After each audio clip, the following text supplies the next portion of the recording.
Irmãos, essa é a série de pregação. Antes de eu começar, eu vou explicar algumas coisas. Nós estamos querendo fazer algo diferente para incentivar o crescimento da igreja. Vocês podem se sentar. Na hora da leitura da palavra, a gente levanta. Nessas quatro quinta-feiras, meus irmãos, se vocês tiverem alguma pergunta, alguma coisa que vocês queiram perguntar, alguma dúvida sobre a pregação, alguma dúvida sobre o contexto, alguma dúvida sobre a mensagem, a gente está incentivando a vocês a escrever essa pergunta e deixar aqui. Na próxima quinta-feira ela vai ser respondida. Se a pergunta for de cunho pessoal, algo que vocês queiram mais particular, vocês também anotam o seu número. Lá atrás tem algumas folhinhas que estão cortadas ali em cima do púlpitozinho, se vocês quiserem escrever lá. Tá? Aqueles que não tiver número anotado, eu vou entender que é para, na próxima abertura do culto, antes da palavra começar, a gente esclarecer essas dúvidas que ficaram. Mas isso é para que a gente possa ser instigado a continuar buscando conhecimento na palavra de Deus, a ser mais profundo na palavra de Deus, e também que a palavra ela possa durante a semana continuar no seu coração, você meditando e pensando sobre ela. Amém? Amém. Irmãos, vamos falar sobre o livro de Apocalipse nesses dias. Nós vamos falar mais especificamente sobre a carta às 7 igrejas da Ásia Menor. Antes de começarmos a falar sobre isso, à guisa de introdução, eu preciso falar para vocês sobre 4 linhas teológicas que existem, que interpretam o livro de Apocalipse. A primeira linha ela é chamada de preteristas. Os preteristas, eles acreditam que tudo que está escrito no livro de Apocalipse já se cumpriu no passado. Então, tudo que falta agora é a manifestação do Senhor Jesus. A outra linha se chama idealistas. Os idealistas interpretam o livro de Apocalipse como algo figurado, algo meramente interpretativo. Muitos idealistas nem sequer acreditam que Jesus literalmente vai voltar. Eu, particularmente, acredito que essa linha beira a heresia. A terceira linha se chama os historicistas. Os historicistas, ele é a linha teológica mais conceituada dentro delas. Os pré-reformadores e os reformadores foram os que mais estruturaram e se basearam em cima dela. Como é que ela trabalha? Ela acredita que todo o livro de Apocalipse se cumpriu no passado, permanece se cumprindo no presente e ainda há coisas que irão se cumprir no futuro. Ele acredita que a história conta as profecias e elas estão se cumprindo com o passar do tempo. A última linha se chama futurista. A futurista ela é a mais conhecida por causa dos pentecostais, a Assembleia de Deus. Ela ganhou mais conhecimento pela quantidade de pessoas que estão dentro do ministério, o tamanho que é a Assembleia de Deus. Então ela é a mais ensinada. Eles acreditam que todas as profecias que estão escritas no livro de Apocalipse irão se cumprir no futuro.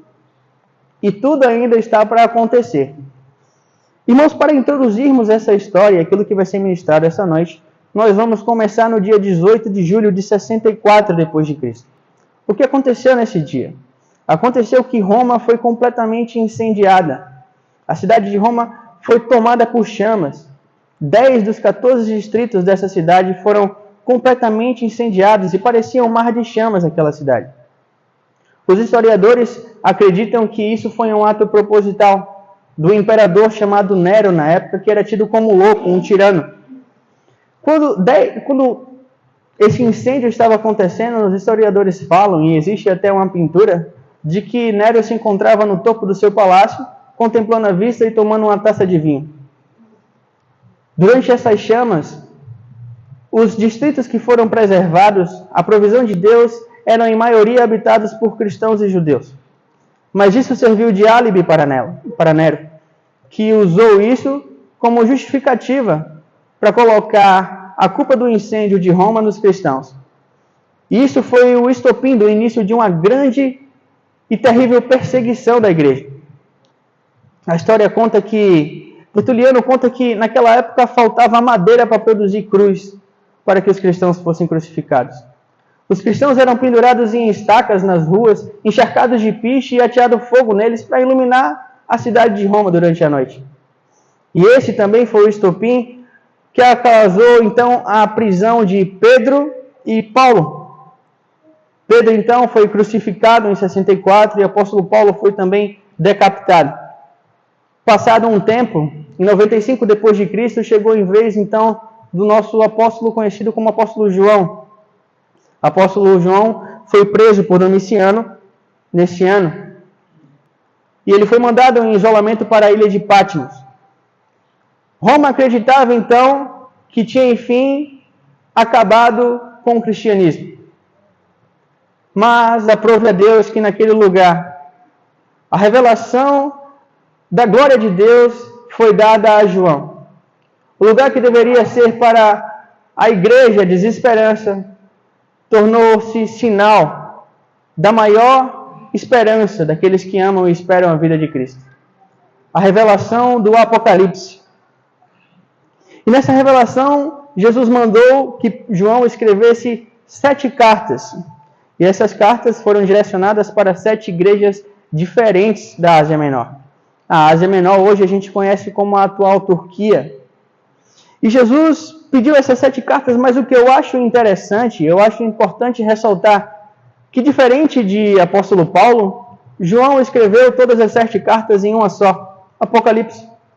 Por que ele não fez como Paulo, escrevendo Epístola aos Efésios, escrita por João, e mandou para Efésios? Depois, Epístola a Esmirna e para Esmirna. Não, todas foram colocadas no livro de Apocalipse. Pelo seguinte motivo: o costume judaico é que os números possuem significados. E 7 significa a plenitude, a revelação de Deus, a plenitude da revelação de Deus. Quando você lê o livro de Apocalipse, você vai encontrar 7 por todo o livro. 7 taças, 7 trombetas, 7 selos, os 7 Espíritos de Deus, os 7 castiçais de ouro. Você encontra 7 por todo o Apocalipse. Então, 7 igrejas significa a plenitude da igreja de Cristo. É a revelação da igreja do seu início ao seu final. As 7 igrejas, no capítulo 2 e 3, tem uma mensagem, meus irmãos, que para nós ela é trinitária.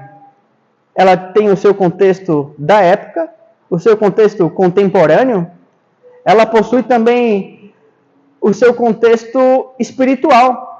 Porque em Romanos, no capítulo 14, versículo 15, o apóstolo Paulo fala que tudo aquilo que foi escrito para o nosso ensino. Então, aquilo que está escrito serve para nosso ensino, para a nossa adversão e para a nossa esperança.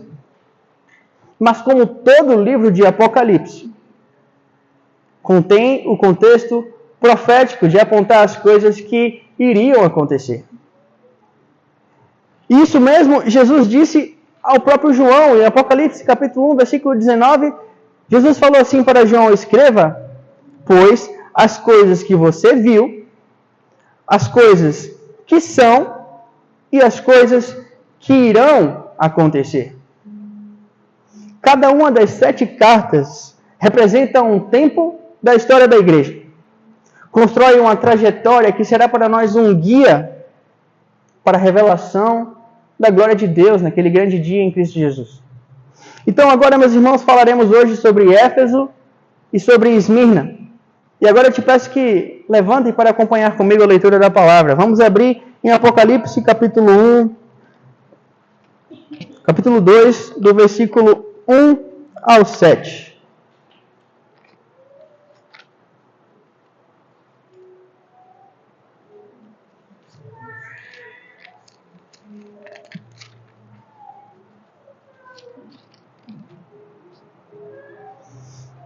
Ao anjo da igreja de Éfeso, escreva: estas são as palavras daquele que tem as 7 estrelas em sua mão direita e anda entre os 7 candelabros de ouro. Conheço as tuas obras, o seu trabalho árduo e a sua perseverança. Sei que você não pode tolerar homens maus, que pôs à prova os que dizem ser apóstolos, mas não são, e descobriu que eles eram impostores. Você tem preservado e suportado sofrimento por causa do meu nome, e não tem desfalecido. Contra você, porém, tenho isto: você abandonou o seu primeiro amor. Lembre-se de onde caiu, arrependa-se e pratique as obras que praticava no princípio. Se não se arrepender, virei a você e tirarei do seu candelabro do lugar. Mas há uma coisa a seu favor. Você odeia a prática dos nicolaítas, como eu também as odeio. Aquele que tem ouvidos para ouvir, ouça o que o Espírito diz às igrejas. Ao vencedor, darei o direito de comer da árvore da vida, que está no paraíso de Deus. Amém? Amém. Pode se sentar. Irmão, para vocês entenderem o contexto da época. Éfeso era uma cidade portuária da Ásia Menor e é a maior das cidades da região. Ela era uma cidade extremamente rica e relevante para a época. Lá estava o templo da deusa Diana, como era chamada pelos romanos. Pelos gregos era chamada de Ártemis. Aquele templo era considerado uma das 7 maravilhas do mundo antigo. Aquele templo também era usado como banco na época. Então, muita riqueza, muito dinheiro, muitas coisas aconteciam. E o templo, a deusa Diana, os cultos à deusa Diana eram extremamente promíscuos e imundos.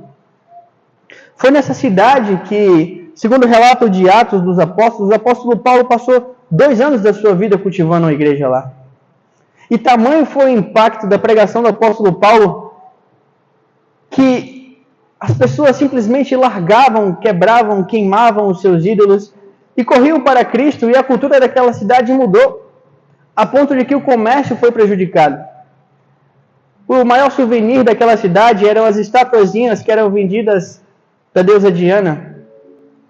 Mas os cristãos não aceitavam mais aquilo, as pessoas não queriam mais aquilo, as pessoas não queriam mais viver aquilo, não queriam mais viver aquela idolatria. Uma cidade inteira mudou depois de 2 anos de pregação do apóstolo Paulo. A ponto de que o comércio foi prejudicado, então os comerciantes e os adoradores da deusa Diana se juntaram e escorraçaram Paulo da cidade. Mas aquela igreja permaneceu e amadureceu ali. E foi a essa igreja que Jesus mandou escrever.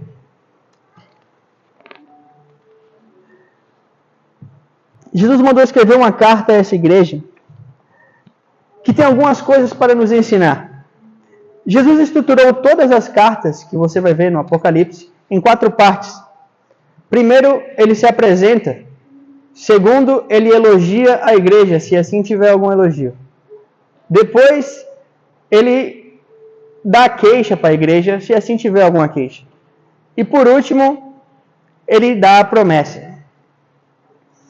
Ele começou se apresentando para Éfeso, dizendo que ele é aquele que anda no meio dos 7 candelabros de ouro. Você vai ver no capítulo 1 que João explica que os 7 candelabros de ouro representavam as 7 igrejas. Ou seja, Jesus é aquele que anda no meio da igreja.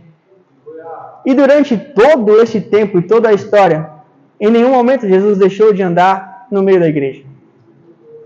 Ou seja, nesse versículo temos convicção hoje que onde você está sentado, Jesus está caminhando no meio da igreja. E o versículo 2 começa, meus irmãos, com algo de arregalar os olhos. Porque Jesus diz assim, eu conheço as suas obras.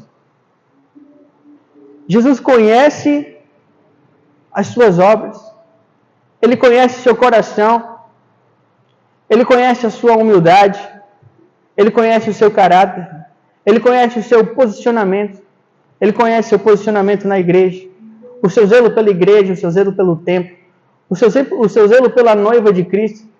Ele conhece a sua honestidade no trabalho,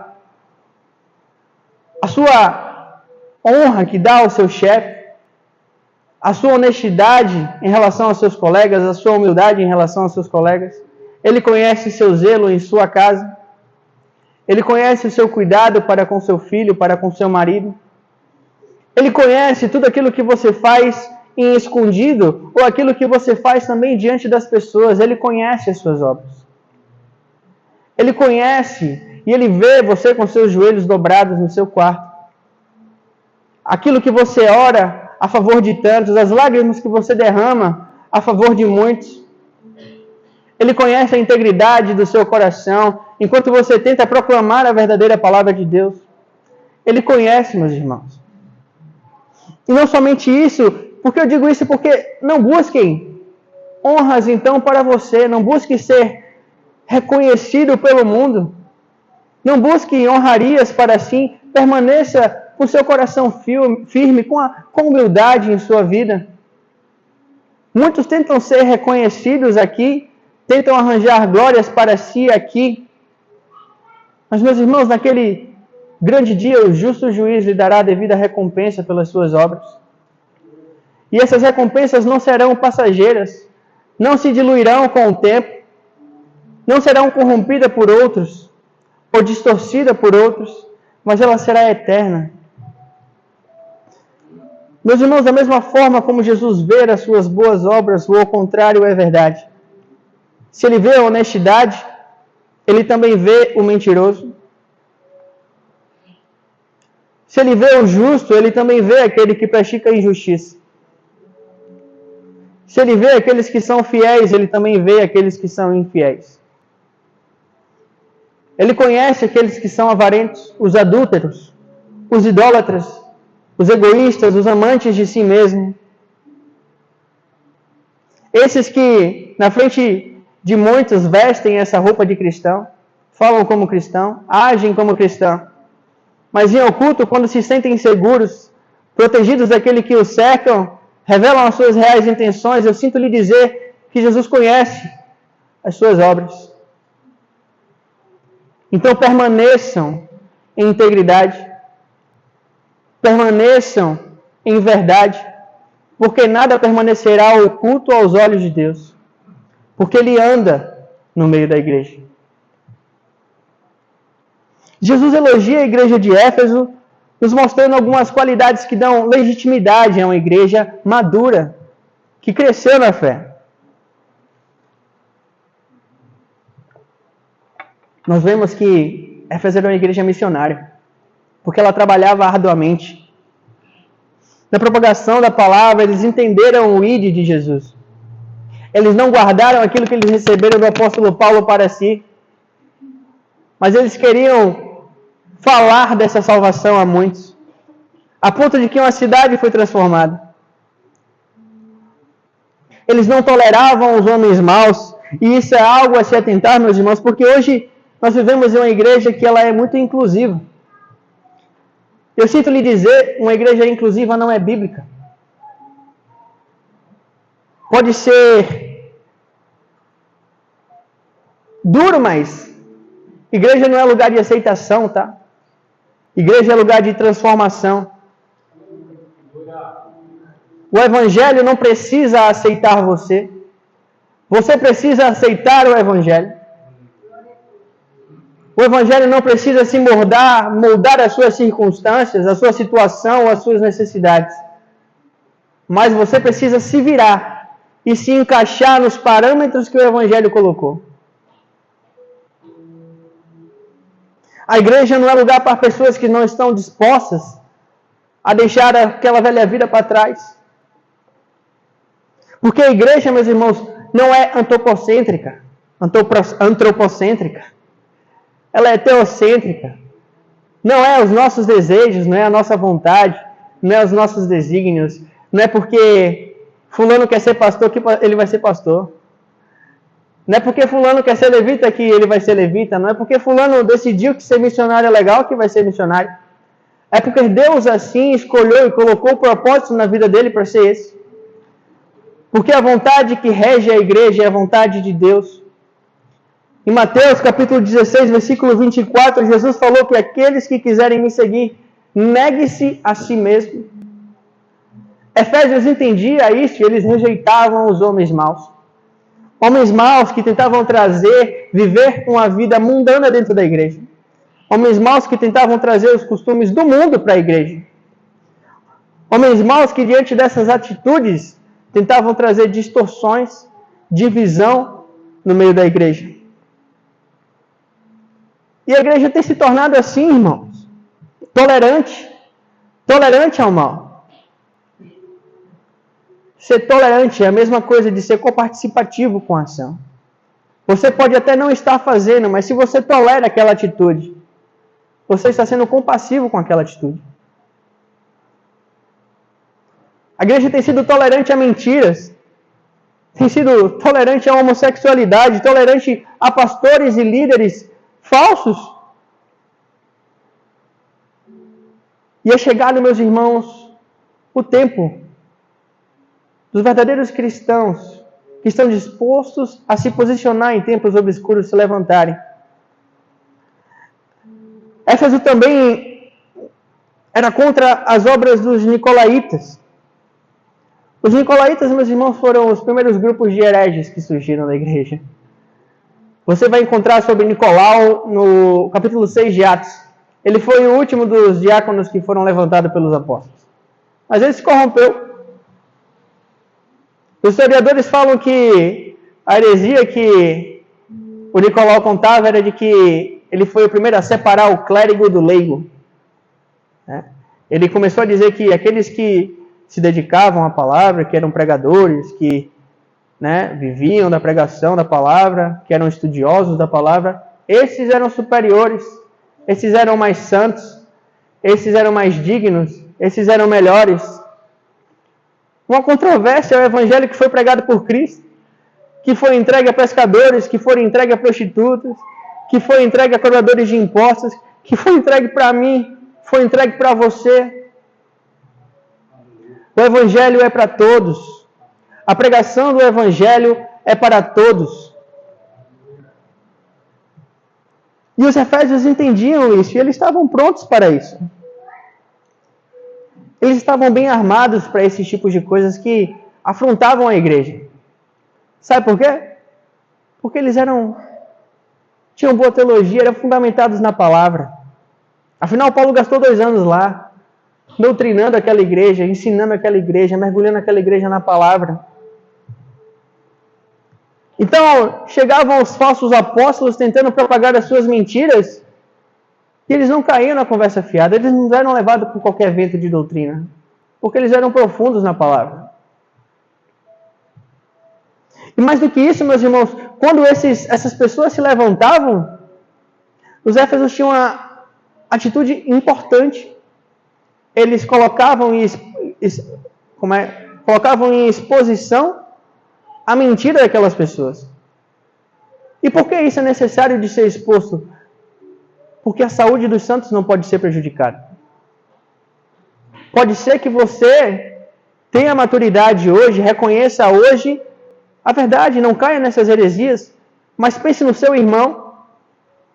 Quando você vê seu irmão seguindo por caminhos ou estudos que levem a ele à perdição, não deixe você de ser aquele que o guiará para a verdade. Se preocupando se vai ferir o ego dele ou não, pense na salvação e na santidade do seu irmão.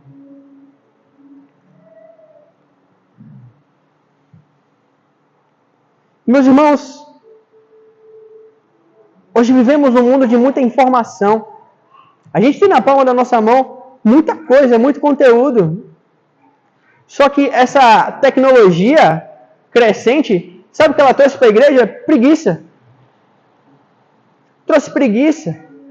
Hoje, tem muitos cristãos que nem sequer abrem a sua Bíblia mais para ler. Elas estão de decoração em suas casas. Quantos pastores levantados que não sequer leram a Bíblia de capa a capa uma vez? Teólogos formados pelo YouTube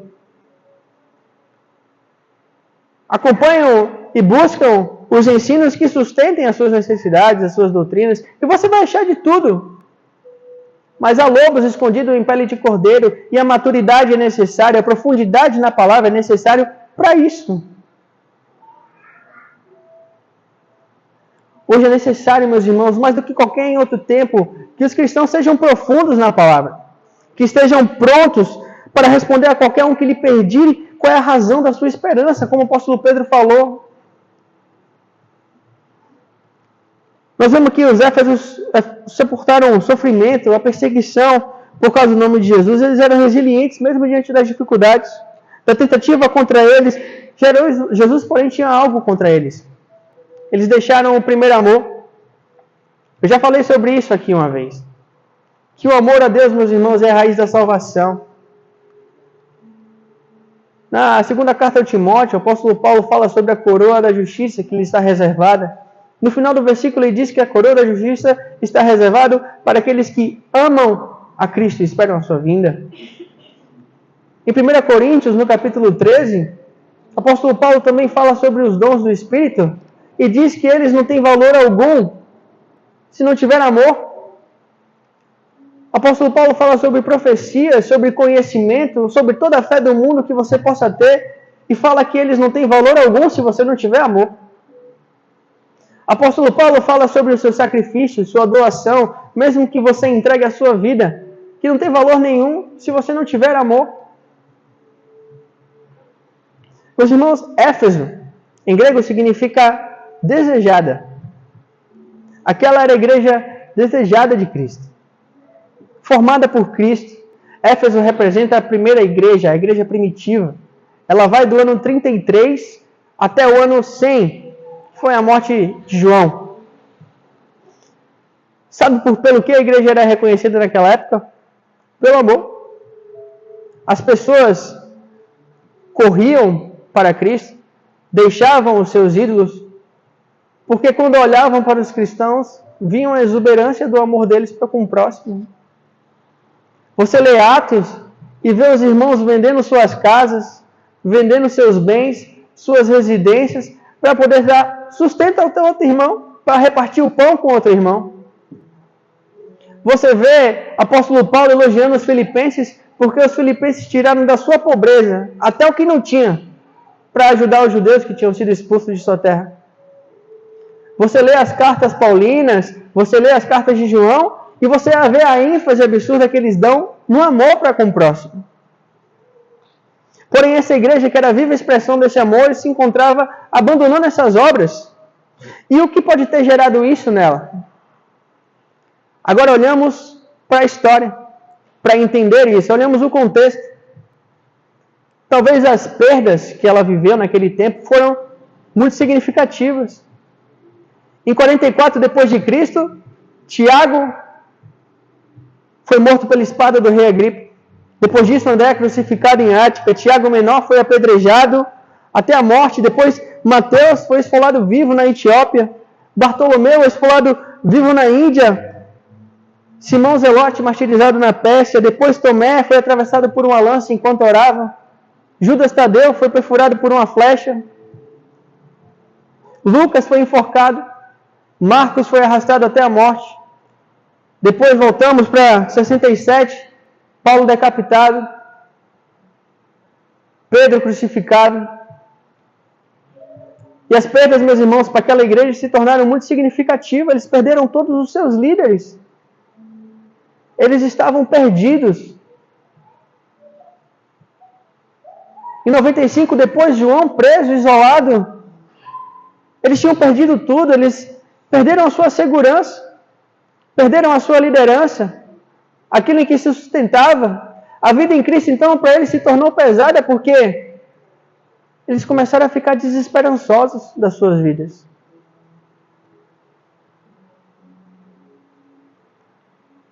Aquilo que antes ardia neles, agora causava medo. E, meus irmãos, talvez hoje nós nos encontramos como eles.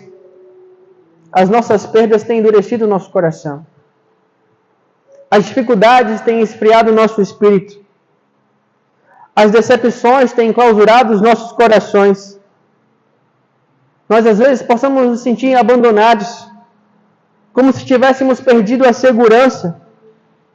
Segurança que para a igreja de Éfeso seriam os líderes, aqueles que estavam proclamando a glória de Deus, aqueles que carregavam a presença de Deus, testemunhavam para eles aquilo que Deus estava fazendo.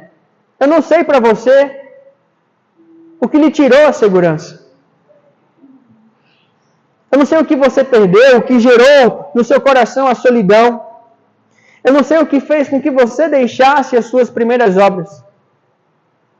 Eu não sei se você se sente abandonado, depressivo, desesperançoso. Mas assim como Jesus se apresentou à igreja de Éfeso, Ele se apresenta para você aqui hoje. Eu sou aquele que anda no meio da igreja. Para Éfeso, que se sentia abandonada, perdida, desesperançosa, Jesus diz: eu caminho com você. E Ele diz para você hoje que Ele caminha contigo. Então, meus irmãos, levantem as suas cabeças diante desses tempos. Pois aquele que é o seu refúgio em meio à insegurança está contigo. Aquele que pode restaurar a tua vida caminha contigo. Aquele que arranca do teu peito toda a solidão permanece do teu lado. Aquele que é a sua esperança nunca lhe abandonou, meu irmão, e nunca vai te abandonar. Eu já ouvi pregadores terem a coragem de falar que é impossível se manter no primeiro amor. Ele falou que isso era loucura. E eu digo, de fato é loucura. Mas é aquilo que o apóstolo Paulo chama de a loucura da pregação do Evangelho. É loucura sim para o mundo viver esse amor. Mas é poder de Deus para aqueles que creem. É salvação para aqueles que creem. É força para o fraco, é vigor para o cansado. É sustento para o caído. É caminho para o perdido, esperança para o desolado. Então, meus irmãos, esse é o amor de Deus. Vivam esse amor. Permaneçam nesse amor. Perseverem nesse amor. Deem tudo que vocês têm por esse amor. Pois há uma promessa, meus irmãos. A promessa é de que aquele que vencer provará da árvore da vida que está no paraíso de Deus. Aquele que perseverar no amor, o paraíso de Deus lhe espera e a vida eterna será a sua herança. A herança da árvore da vida, que é Jesus, estará te esperando se você permanecer nesse amor. Éfeso é uma chamada ao primeiro amor. Nós notamos no decorrer da história que Éfeso enfrentou as suas lutas. Ele se foi, porém o seu legado se perpetuou na segunda igreja. A igreja do segundo século, a igreja de Esmirna, ela se arrependeu. E vemos isso na história de Esmirna. A igreja do segundo século. E agora eu te peço que me acompanhe de novo em Apocalipse, capítulo 2, versículo 8 ao 11. Ao anjo da igreja de Esmirna escreva: estas são as palavras daquele que é o primeiro e o último, que morreu e tornou a viver. Conheço as suas aflições e a sua pobreza, mas você é rico. Conheço a blasfêmia do que se dizem judeus, mas não são, sendo antes sinagoga de Satanás. Não tenha medo do que você está prestes a sofrer. Saiba que o diabo lançará algum de vocês na prisão para prová-los. E vocês sofrerão perseguições durante 10 dias. Seja fiel até a morte, e lhe darei a coroa da vida. Aquele que tem ouvidos, ouça o que o Espírito diz às igrejas. Ao vencedor, de modo algum sofrerá a segunda morte.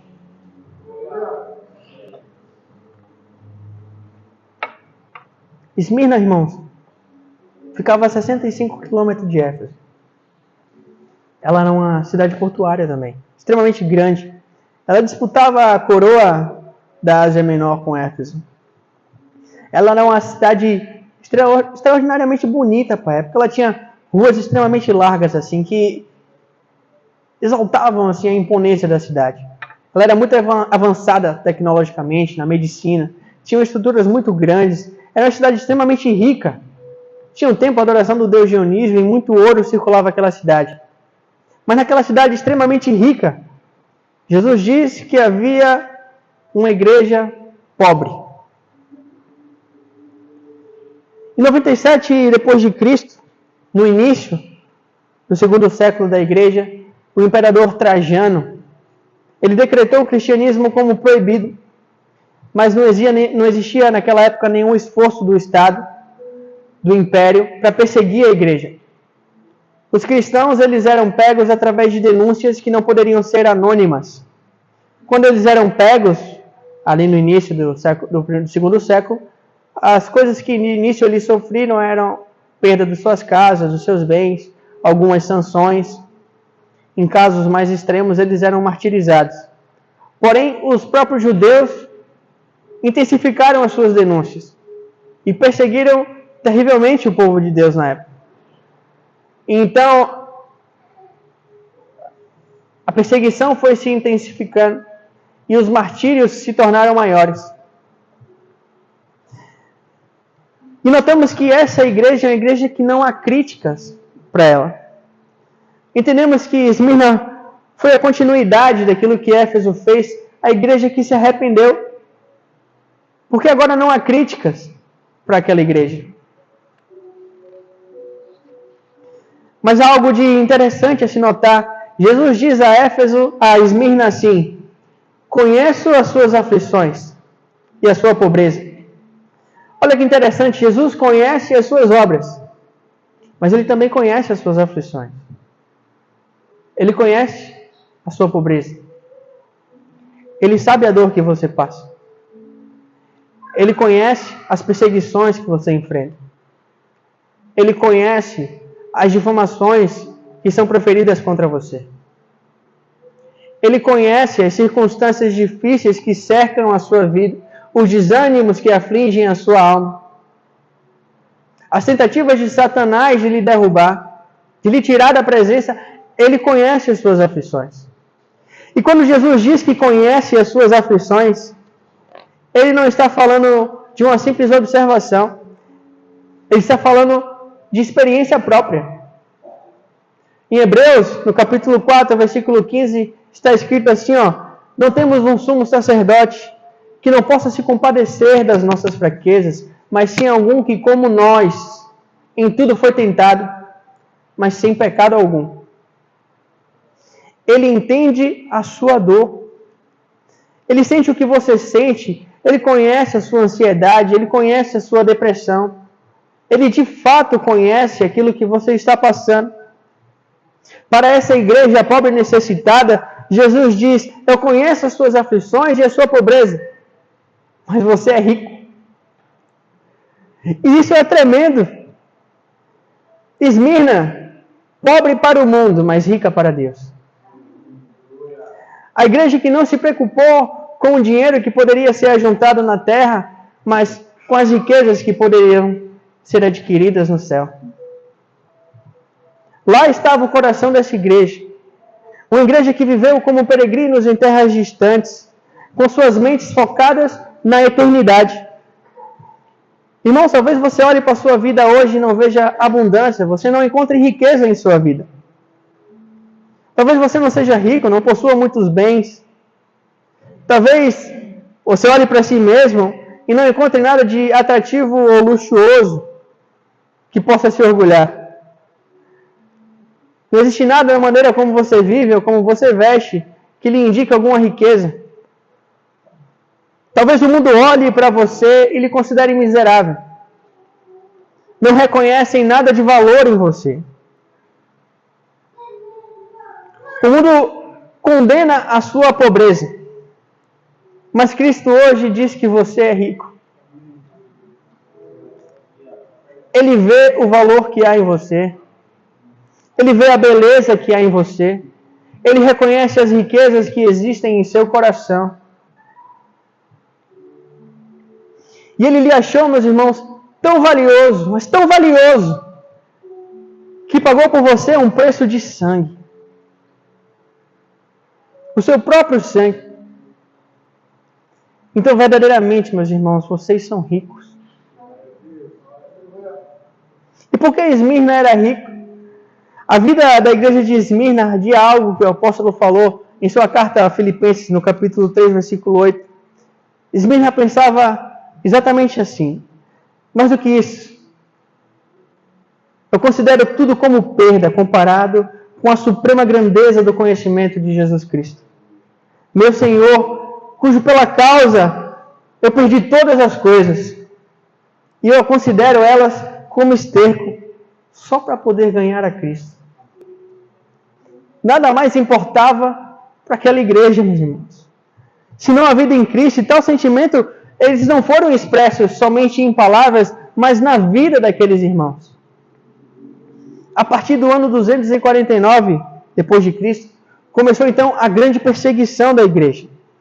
Na época, o imperador Décio decretou que todos os cidadãos romanos deveriam adorar somente os deuses romanos. Qualquer um que não adorasse um deus romano seria perseguido. E isso foi o início da grande perseguição. Os coliseus, eles eram enxotados de cristãos. As arenas, elas eram encharcadas de cristãos. E eles eram shows bizarros.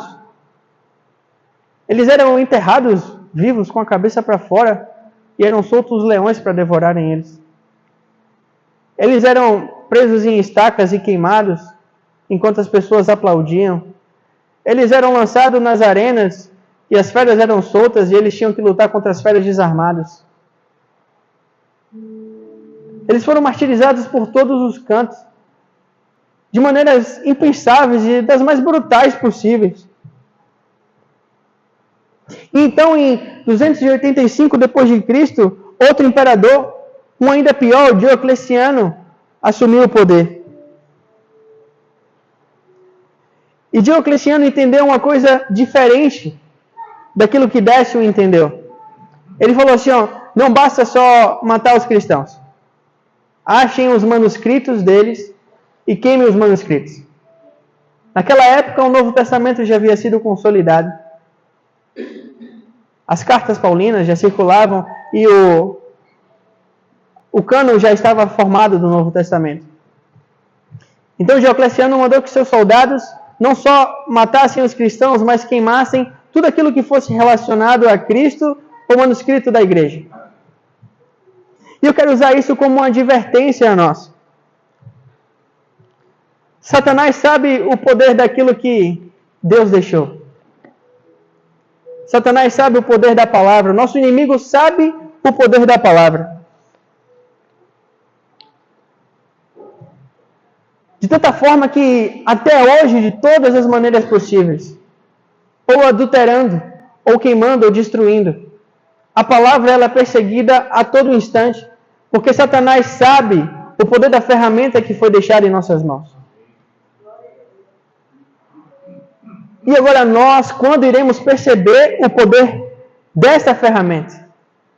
Quando nós iremos entender a relevância das Escrituras em nossas vidas? Até quando deixaremos a espada que foi nos dada, mais uma vez mofando em nossos armários? Vocês já pararam para pensar que nossos irmãos do segundo século entregaram as suas vidas para que hoje você tivesse acesso a isso? Eles derramaram o seu sangue, entregaram as suas famílias, entregaram a sua vida para que a palavra de Deus continuasse ainda sendo propagada. Para que hoje a salvação que lhe encontrou, o Evangelho de Cristo Jesus, ainda estivesse disposto a mim e a você. Então, quando daremos a verdadeira relevância à palavra de Deus? Mas eu tenho uma certeza, meus irmãos, aqueles homens tinham algo que latejava em seus corações. Algo que sustentava a sua vida em meio a essa angústia. Satanás mostrava as suas garras para eles, as chamas derretiam os seus corpos, os leões rasgavam as suas carnes, a cruz colocava em exposição seus corpos à escárnio, as forcas já penduravam seus corpos sem vida, mas no coração daquelas pessoas bradavam o seguinte: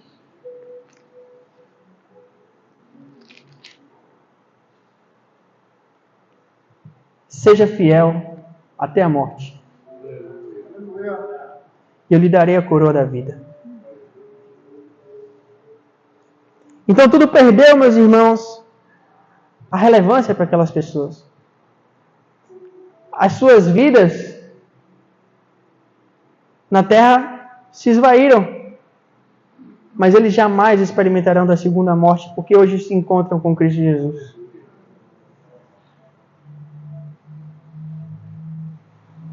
E sabe o que é mais impressionante? Diante da contemplação dessa frase, os relatos diziam que quando eles estavam na arena e que as feras eram soltas, eles davam a mão e começavam a louvar a Deus, engrandecendo o nome do Senhor. Quando eles eram pendurados e queimados, eles cantavam ainda mais alto para que o louvor abafasse o grito daqueles que estavam morrendo.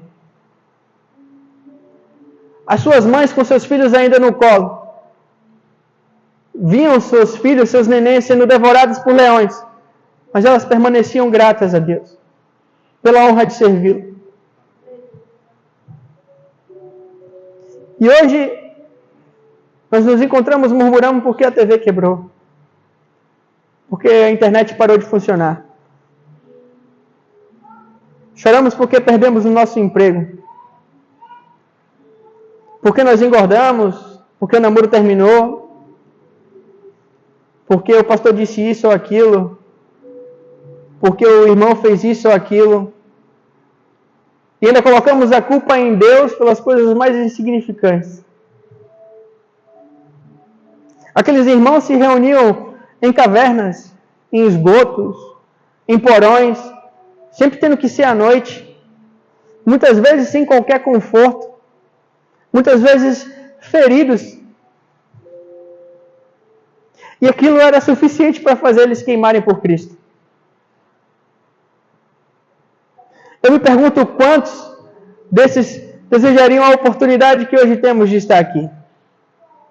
Cultuar como hoje podemos cultuar aqui. Cantar como hoje podemos cantar aqui, com a liberdade que nos foi dada nesse lugar.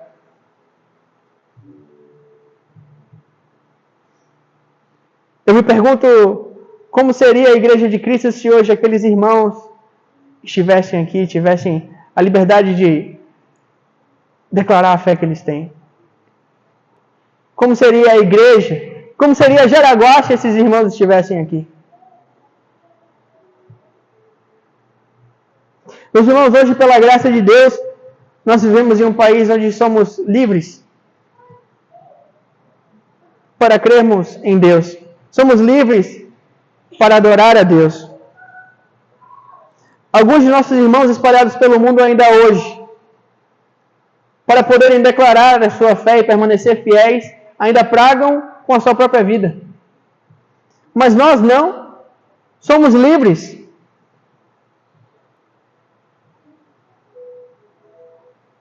E meus irmãos, eu não quero diminuir a dificuldade de vocês. Cada um sabe aquilo que carrega e o que lhe causa um peso sobre a sua vida. Mas não permitam se tornar escravos da sua própria liberdade. Pelo contrário, sacrifiquem a sua liberdade em favor de Cristo. Se mantenham fiéis e escolham a coroa da vida. Se seu trabalho lhe pedir algo que custe a sua honestidade, escolha ser fiel. Se seu trabalho lhe pedir algo que custe a sua integridade, escolha ser fiel. Se seus amigos lhe pedirem uma conduta ou algo que fira seus princípios, escolha ser fiel. Quando seus filhos forem ensinados sobre essa falsa ideologia e essa desconstrução da família de Deus, não amortizem a verdade. Não enfeitem a verdade. Seja fiel. Se a verdade do Evangelho lhe gerar perdas, seja fiel. Se a prisão for o que lhe espera em decorrência das suas ações, seja fiel. Se no pior dos casos, a morte for aquilo que lhe espera, seja fiel até a morte, porque o Senhor lhe espera com a coroa da vida. Eu ouvi o testemunho de uma mulher, e ela contou que aos seus 15 anos, ela ficou completamente cega. Ela perdeu a visão. E ela testemunhou que, depois de 15 anos poder enxergar as cores, enxergar a luz, ver o mundo normal, era difícil acordar no dia seguinte e só ver escuridão. Mas ela disse que ela tinha uma alegria que sustentava a vida dela. Ela entendia que essa cegueira dela era passageira. Ela disse que a próxima vez que a luz alcançasse os olhos dela, Cristo, a face de Cristo estaria resplandecendo sobre ela. Meus irmãos, vivam com essa esperança. A esperança que o apóstolo Paulo falou de que essas leves e momentâneas tribulações produzirão para nós um peso de glória muito maior, muito mais excelente. muito mais maravilhoso. E para encerrar, a carta de Esmirna, ela possuía um endereço, um CPF, como se fosse direcionada a uma pessoa. Essa pessoa se chamava Policarpo. Policarpo, ele era bispo da igreja de Esmirna em 147 depois de Cristo. 156 depois de Cristo. Policarpo, ele foi um dos discípulos diretos de João. E durante a época da perseguição, Policarpo ele foi caçado por Império Romano. E a igreja de Esmirna tentava proteger Policarpo de toda maneira, porque ele era o último elo com os apóstolos. A igreja de Esmirna fugia com ele para todo o canto, e ele se negava a fugir de dentro de Esmirna. Então ele ficava circulando dentro da cidade, entre a casa dos irmãos, fugindo dos perseguidores. E daí os irmãos falaram para o Policarpo que temia que ele fosse pego, porque isso iria abater a igreja. Porque ele era o último elo com os apóstolos. Quando Policarpo ouviu isso, ele desistiu de fugir. Ele disse, então, que seja feita a vontade de Deus. E daí, o livro do Martírio de Policarpo conta que, quando os soldados romanos chegaram na casa onde Policarpo estava, Policarpo recebeu os soldados com a mesa pronta, um banquete pronto para eles. Recebeu eles com honra, colocou eles para se sentar, para descansar, deu comida para eles. E os soldados ficaram espantados com isso. E daí Policarpo pediu para os soldados, por favor, deixa eu orar antes de ir. Os soldados consentiram, ele entrou em um quarto, fechou a porta e por 2 horas permaneceu orando lá. Enquanto isso, do lado de fora, aqueles que estavam testemunhando contaram que os soldados começaram a se sentir perturbados em espírito, se perguntando por que um homem tão bom, tão justo tinha que morrer. Então, os soldados levaram ele para o procônsul da região. Durante o caminho, os soldados insistiam, Policarpo, ele já era velho, nega a Jesus. Você é um homem bom, negue para que você viva, faça aquilo que o procônsul vai lhe pedir. Mas Policarpo, educadamente, negou. Disse que não iria rejeitar o Senhor. Então ele chegou na arena, junto com mais alguns cristãos que tinham sido capturados. Lá o procônsul, mais uma vez, olhando a idade avançada dele, em respeito à idade dele, disse, Policarpo, abandona os ateus. Porque os cristãos eram conhecidos pelos romanos como ateus, porque não acreditavam nos deuses romanos. E Policarpo falou, sim, eu abandono os ateus. E ele escolheu permanecer com os cristãos. E mais uma vez o procônsul insistiu, Policarpo, amaldiçoa Cristo para que você viva. Policarpo olhou no fundo do olho do procônsul e disse assim, o Senhor foi bom comigo por 84 anos. Como eu poderia blasfemar contra o meu Senhor, o meu Rei, o meu Salvador? Então, o procônsul viu que não tinha jeito. Ele foi mandado ser queimado. Aqueles que levaram a madeira que iria queimar ele eram os judeus. Enquanto os judeus arrumavam a lenha, Policarpo falava, vamos, acenda logo o fogo que eu quero encontrar o meu Senhor. E lá estava Policarpo. Quando foi acendida a fogueira para Policarpo, as pessoas que estavam ao redor testemunharam algo que mudaram a vida delas. As pessoas, os testemunhos oculares que relataram o martírio de Policarpo disseram que quando a chama foi acesa e lá se encontrava Policarpo no meio da fogueira, O corpo dele não se desfazia. Aquelas testemunhas falaram que quando olhavam para Policarpo, não parecia um homem ou uma figueira, mas parecia um pão sendo assado no forno. Outros falavam que olhavam para Policarpo e parecia como ouro, como a prata sendo refinado na fornalha. Seu corpo se encandecia. Outros testemunhavam que a fumaça que subia do seu corpo sendo queimada cheirava a incenso, a especiarias.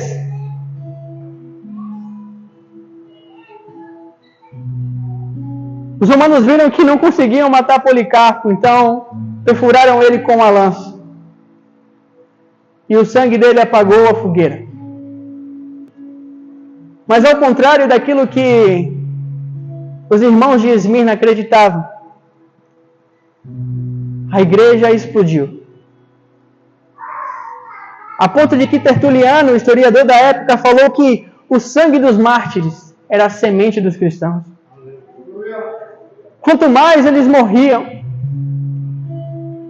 quanto mais eles entregavam a sua vida pelo testemunho de amor de Cristo, mais cristãos nasciam.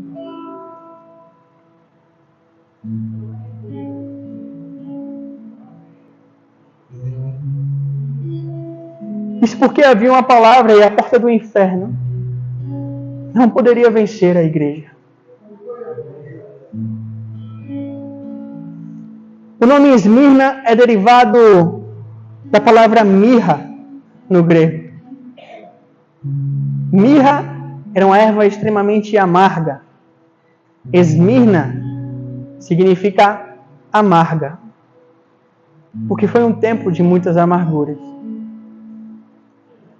Só Deus sabe quantas lágrimas percorreram o rosto daqueles irmãos. Quanto medo eles sentiram. O quão desesperançosos eles estavam. Mas mesmo a sua vida por um fio, eles permaneceram inabaláveis.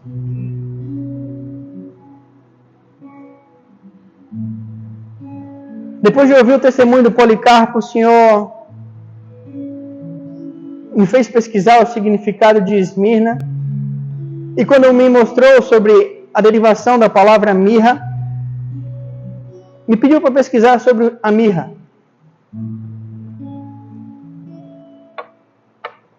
Que era de onde essa igreja tinha origem. O que era a mirra? A erva da mirra. A mirra era utilizada para fazer uma essência de um perfume. A mirra foi aquilo que Jesus recebeu dos 3 magos no seu nascimento.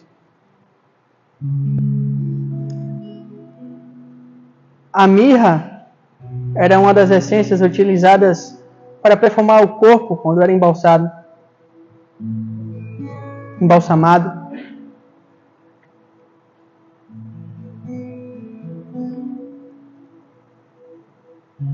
E eu pesquisei como é que era feita a essência da mirra.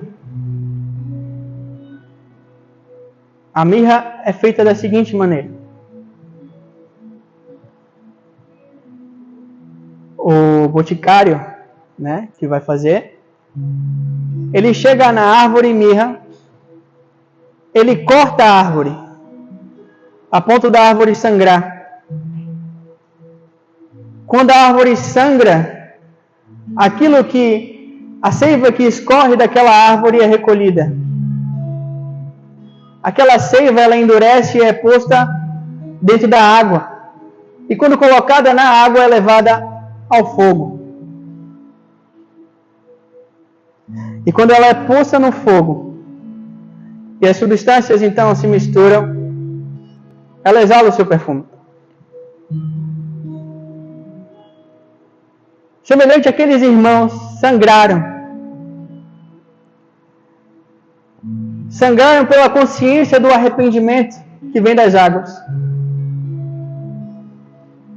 E foram provados no fogo. Mas foram aprovados e subiram para o Senhor como um incenso suave da mirra. Assim é na minha e na sua vida, meus irmãos. Às vezes sangra, às vezes dói, às vezes machuca, às vezes lágrimas escorrem do seu rosto. Às vezes vai parecer que não é solucionável o seu problema. Mas quando diante dessa circunstância, você escolhe permanecer. Permanecer para ser aprovado. O cordeiro que foi imolado recebe a sua devida recompensa.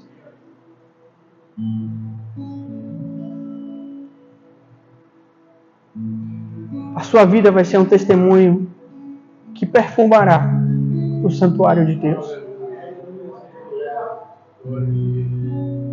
Éfeso é um chamado ao sacrifício.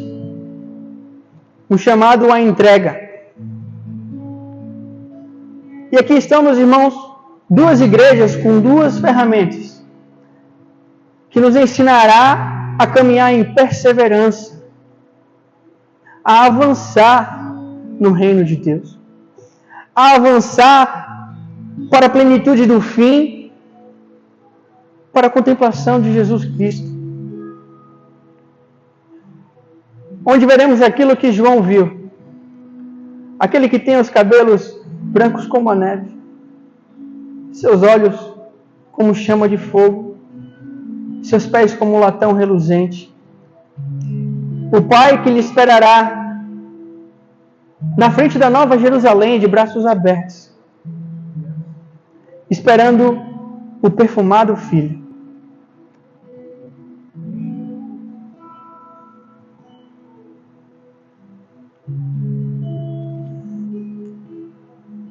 Essa é a história, meus irmãos, da igreja. E ainda muito mais daquilo que vamos falar nos próximos 3 dias.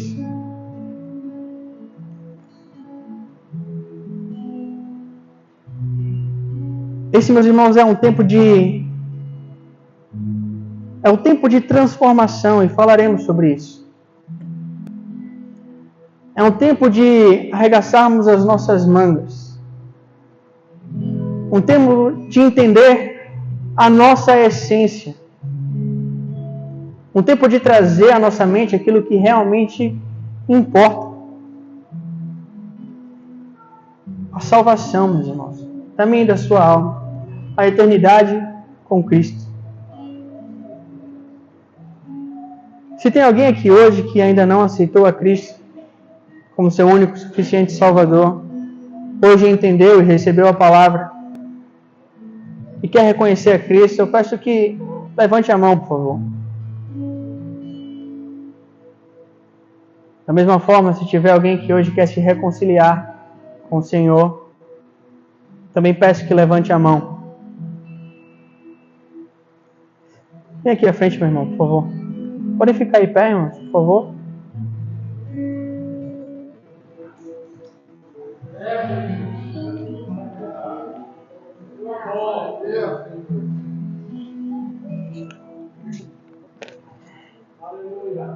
Bom, amém.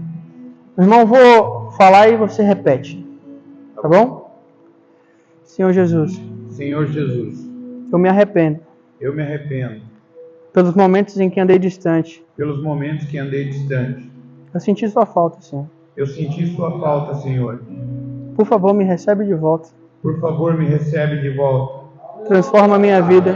Transforma a minha vida. Reacende a chama. Reacende a chama. Eu quero ser como aqueles irmãos. Eu quero ser como aqueles irmãos. Queimar por ti. Queimar por ti. Queimar por ti. Viver por ti. Viver por ti. Andar em santidade. Andar em santidade. Caminhar ao teu lado. Caminhar ao teu lado. É o que eu te peço. É o que eu te peço. Em nome de Jesus. Em nome de Jesus. Amém. Senhor Jesus, aqui está o teu filho, Pai.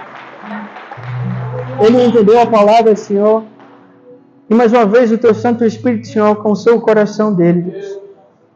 Reescreve, Senhor Jesus, o nome dele no livro da vida, Senhor. Prepara, Senhor Jesus, a coroa do teu filho, Senhor. Firma os teus pés, Senhor Jesus, na rocha, Senhor. Guia o Senhor Jesus no caminho da tua palavra, Senhor. Fortalece o Deus em teu espírito, Senhor, para que nunca mais, Senhor, ele venha se desviar de ti, Senhor. Mas enche-o do teu Santo Espírito agora neste lugar, Senhor. Concede, Senhor, a ele dons, Senhor, e experiências contigo, Senhor. Firma-o em teu evangélico, Espírito Santo. É o que eu oro a ti, Senhor, e te agradeço, Senhor. Porque a salvação mais uma vez chegou nesse lugar, Deus. Glorificado seja o teu santo nome, Deus, por toda a eternidade, em nome de Jesus. Amém. Amém.